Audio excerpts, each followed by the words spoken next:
Nearly 1 million Americans have now received $1,000 bonuses that they would not have without the Republican tax cuts. Americans for Tax Reform reporting over 932,000 Americans and counting are now getting special bonuses from their bosses thanks to GOP tax reform. That comes to about $1 billion in corporate bonuses to U.S. workers. This as the tax cut took effect just 5 days ago. My next guest literally wrote the book on President Trump. It's called Let Trump Be Trump. He's co-author of that book and former Trump 2016 deputy campaign manager. He is David Bossie. Good to see you, David. Thanks for coming in. Oh, thanks for having me. David, hear me out for a second. President Trump is exposing the economic nonsense of the Democrats. The Obama era was all about debt, division, declining middle class. President Trump is turning that around. I mean, it's really difficult to turn around sentiment in the country. Anyone would kill for the economic growth numbers he's posting. But we're only hearing about this book. What are your thoughts about that?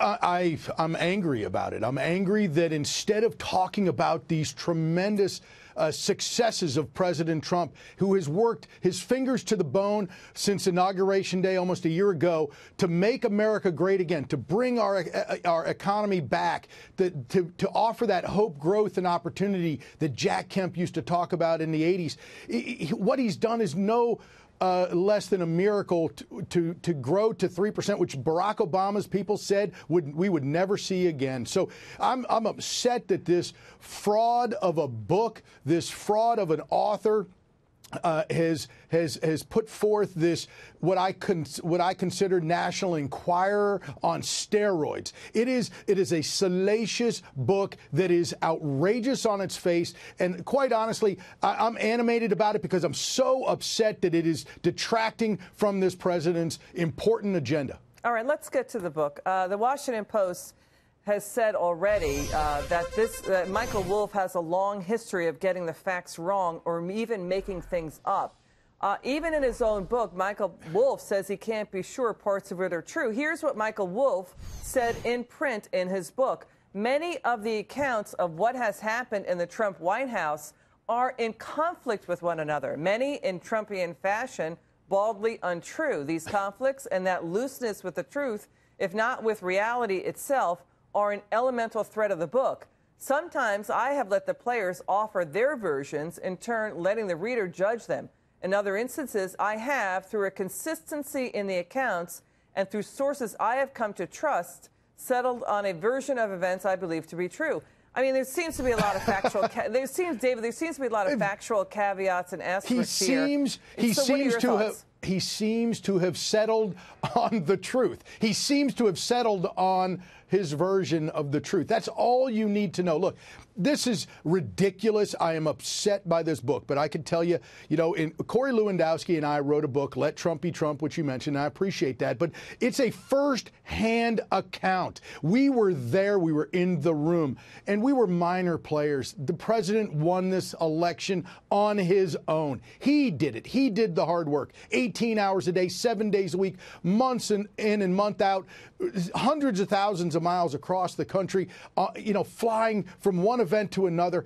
Nobody was doing that except for him. And so he won this election, and this book just continues this left-wing mainstream media narrative to try and delegitimize him. And that's what this is all about. And it's very troubling because it's harmful to our country, in my opinion. David, Michael Wolff is known here in journalism circles in New York City.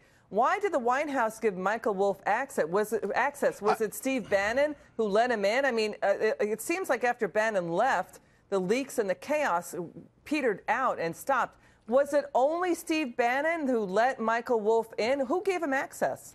I don't know the answer to that question yet, but I can tell you that obviously Steve Bannon played a role with Michael Wolff, and I want Steve Bannon to come forward and clear the air and say what is true and what isn't true in this book in the sense of what he's responsible for, because I cannot believe for the life of me how and why Steve would have participated. And by the way, I call on Wolff to release whatever tapes he has, because he's claiming that he has audio tape of these interviews. If he has it, put it out there, because I can tell you right now, if it's true, what some of these folks have said inside the White House, then we need to know that, because it's an honor to work in that building, no matter who the president is. And you have to be fully committed and honor that position. Yeah, but in the book, it paints the president now as an unstable, individual. I mean, and, he's either a heck of a guy who went out on his own and won the presidency, he's an entrepreneur,